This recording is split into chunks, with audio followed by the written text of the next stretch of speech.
Hello. King Mo, what's going on, brother? You're on Alchemist Radio right now with Mitch Ciccarelli and Brian Levick. How you doing tonight, man? Man, I'm chilling, man, chilling. Good, man, good. Well, we're happy to have you on, man. We want to congratulate you, first of all, on the big KO win over Seth Petrozelli.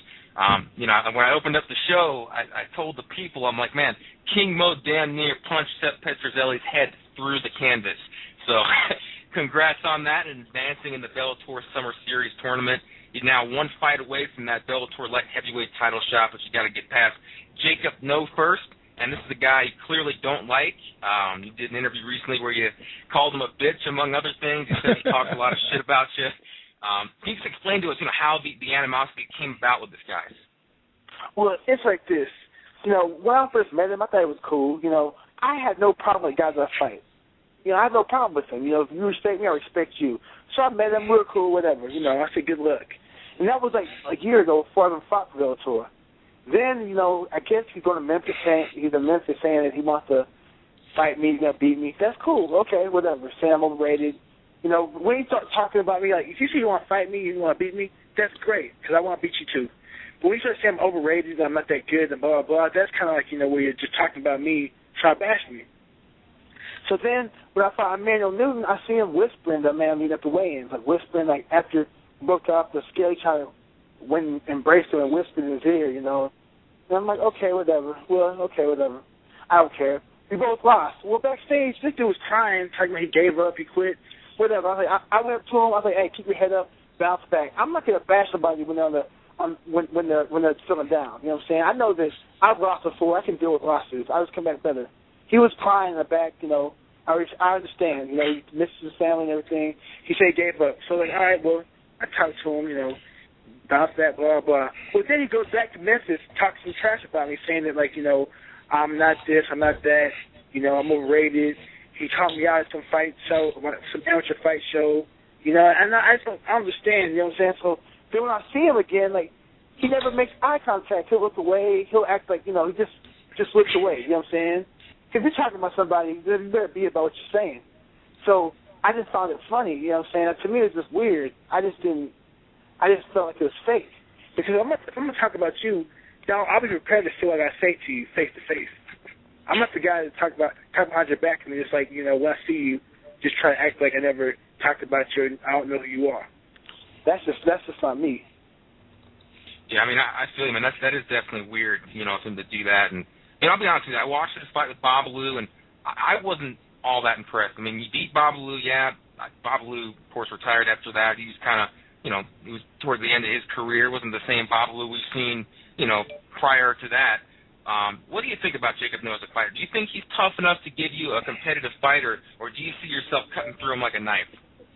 He's like this. In combat sports, everybody, if you step in the cage, you have a chance to go off a victory. You know what I'm saying? Because everyone fights injured, everyone fights healthy, whatever. You never know what's going to happen, but I just feel like, he ain't going to be a tough opponent because he thinks he can beat me. You know what I'm saying? The guys that can beat you are always tough until you show them, hey, you really can't beat me. I'm going to give him a reason why. I'm going to give him reasons to doubt himself. He thought a few about Babalu's takedowns. Yeah, that's great, but Babalu, it's not what he did, it's what Babalu did wrong. And Babalu's our boy, but I tell you, Babalu was one hell of a wrestler years ago. He used to come and train and wrestle with us, and his technique was on point. But I think the more and more he started going back to his jiu-jitsu roots, the more and more he started neglecting some of his wrestling techniques. And that's all it was. He made a few minor errors on his technique for the takedowns. That's about it. If he would have corrected it before the fight, it would have been me and Babalu in the finals, easily. King Mo, I know you're a busy man. I don't know how. I don't know if there's anybody in sports that has as busy a schedule as you do between your fighting, training at OVW, and of course you're calling the Invicta 6 fights next Saturday the 13th. Just wanted to get your take on Invicta 6 now that they're going to be on DirecTV and a host of other pay-per-view channels. What are your thoughts on that? Invicta is legit. I can't say anything, but for those, if you want to be entertained, you can order the pay-per-view. But I suggest if you can't get there live, get the pay-per-view. But the best thing to do is get there live and watch it. because these girls throw down. I mean, when I'm there calling the fights, a lot of times I talk, but I really don't have much to say because I'm in awe. You know, the last card, there were probably, 15 fights, and out of the 15, I think 8 of them were, like, submissions or stoppages. You know what I'm saying? These girls come out there, and they come to throw down. There's no pussy footing around. These girls, as soon as the bell rings, they're fighting. And they fight to the death. It's like, they should have 2 refs in there because these girls are ruthless. I'm serious. These girls are ruthless. I tell you this, you really never see them tap. You know what I'm saying? So a lot of times the referee will jump in there and stop it. The girls, I've seen a few girls tap, but not many. I've seen a few girls go to sleep. You know, they just won't tap. You know, and that's their mentality. They're tough. But to be honest with you, they're tougher than us. Because with guys, we're kind of spoiled because, we're going to make it. But with these girls, these ladies, they're fighting for respect. And they're fighting to show that, hey, we can fight too. We have technique. We're just as talented and we're just as hungry, if not hungrier, than our male counterparts. Now, are you surprised at how quickly Invicta's blown up and all the success they've had in such a short amount of time? Yes and no. Yes, because they haven't been around for a year, really. It'll be a year coming up pretty soon. But no, because if you're there and you see fights, it's entertainment. It's like Invicta's doing the right thing. Because if they were to have shows every month, kind of like a lot of the other organizations do, it kind of gets watered down. Maybe one show a month, but I think Invicta's doing it right. The matchmaking is good. You see, Tisha Torres versus Doug Rose. That's what I think is going to be the fight of the night. That's the fight that I'm like, man. They match these 2 girls up right now. Whoa, this is amazing. That's like that's a big time fight right there. And granted, these 2 ladies aren't known, but they will be known. These are 2 future stars in the sport. And for them to be matched up so soon, that'd be like match like Floyd Mayweather up with Adrian Broner, both at 5-0. Yes, sir. So I'm this card right here is gonna turn heads, and I won't be surprised if we see Invicta on some network soon.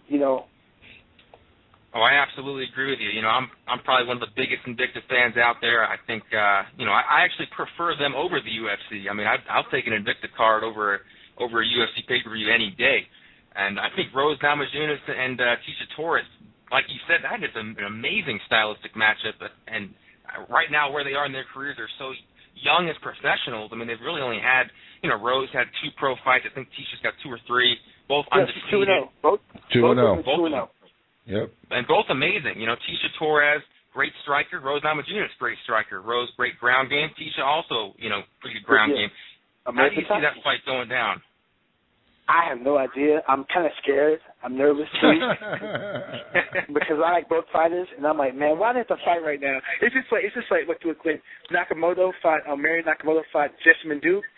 I was twisted. I was like, no, because I like both fighters. I've heard of Miriam from Muay Thai days, and Jessamine Duke's a certified killer. So I'm like, don't fight just yet. At least fight for a belt. But these girls, it's like this. With guys, I feel like some guys will be like, we try to find a way out to be like, hey, I'm hurt. Ow, I'm hurt. Oh, I'm sick. You know what? I can't fight that day. But with these girls, they're like, who? I'll fight anybody. I'll fight Mo. Oh, yeah. I can see. I'll tell you, if they approach Cyborg and they approach Cyborg or Marlouse, gave them an opportunity to fight me, in Invicta, I guarantee they take it without a doubt. No ifs, ands, or buts. I've trained with Marlouse, and she kicks ass, and I've seen Cyborg train, and she kicks ass.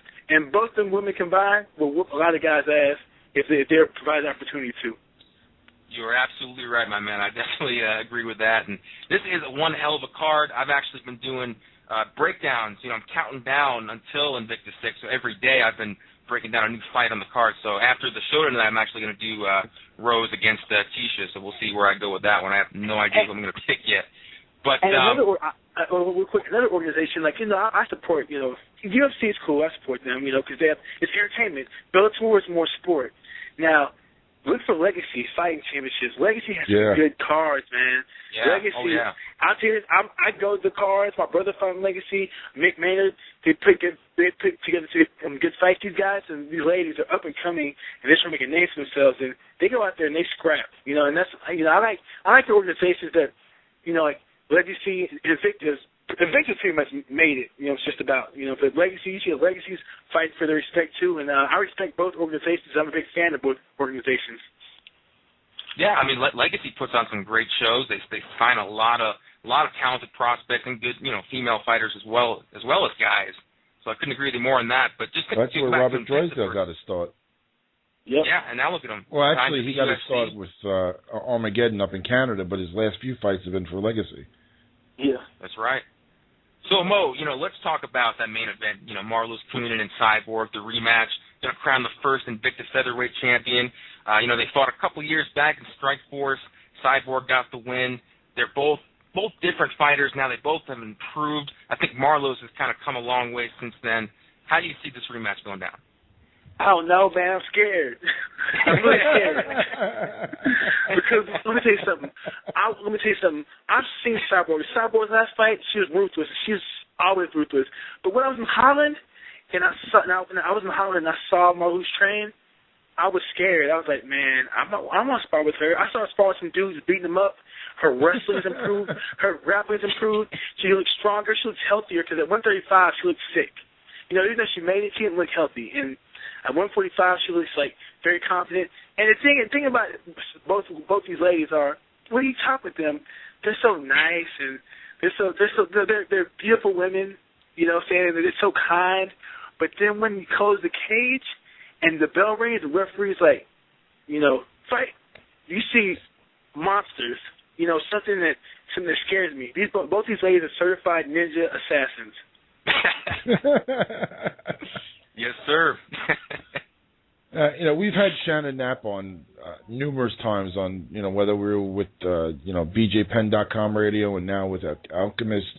She's a great friend to the show and she never says no. What's it been like working with her? I mean, she's got so much great experience. I've never heard a bad word muttered about her except for that agent that caused all the problems. But, what is it like, getting to be on the inside with her? Well, first of all, Mrs. Knapp, she's very respectful. She's a consummate pro. I just feel like, she's great to, she's great to everybody she works for. She works hard. She works harder than, anybody. She works hard with my mama. And my mama was working 2 jobs, 3 jobs, She works hard. Like, she treats Invicta and the ladies of Invicta like their family. And that's one thing I can say. Like, when I'm there, I feel comfortable. I'm like, man, I'm part of a family. We eat together. We talk together. She's just on point. I've never seen anything like it, except like when I'm at home. She's on point. She's legit. I feel like she's a future star in the game. She's been around for a while, but I feel like she's about to blow up, and people are going to recognize and know who she is. And are you going to have your 2 normal broadcast partners with you, Julie Kedzie and was it Mauro Ranallo?